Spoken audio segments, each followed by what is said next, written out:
Eu gosto muito da obra da escritora chilena Isabel Allende e por vários motivos. Creio que ela sabe dosar bem os elementos e ter uma escrita que ao mesmo tempo é prazerosa, mas também aborda aspectos importantes, tanto da política como do que é importante para o ser humano, que aqueles grandes escritores, como é Isabel Allende, conseguem absorver. Então não importa qual a nacionalidade, aquilo que é comum à humanidade, aquilo que é comum ao ser humano, esses grandes escritores conseguem colocar nos seus livros.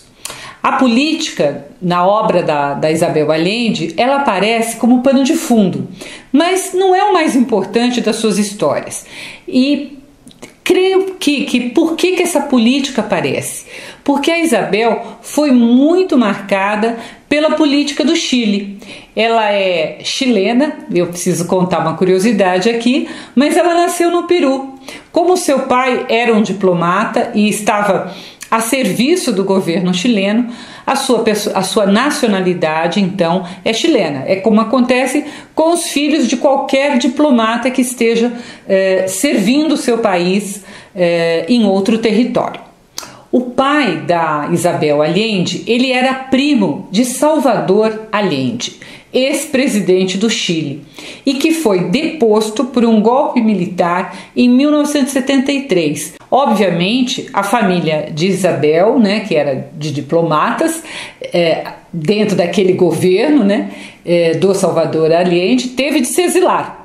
Ela mesma era muito jovem, tinha 30 e poucos anos, mas já trabalhava como jornalista, começou a ter ameaças de morte e se exilou na Venezuela por 13 anos.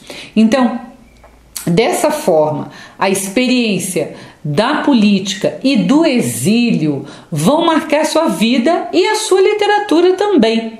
Então, muitos livros da Isabel Allende vão trazer esse pano de fundo que eu já falei, que é um pano de fundo da política.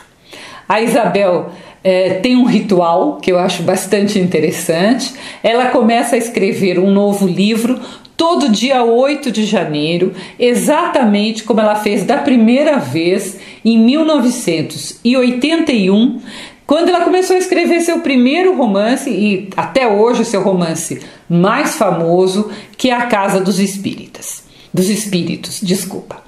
A escrita pode durar 1 ano, 2, 3, não importa. Quando ela termina um livro, no dia 8 de janeiro do próximo ano, ela começa um novo livro. Essa é uma disciplina, não tem nada a ver com superstição, mas é uma disciplina que faz com que ela tenha uma obra bem grande de muitos romances. Ela própria já disse que não tem nada a ver de superstição, mas realmente de disciplina.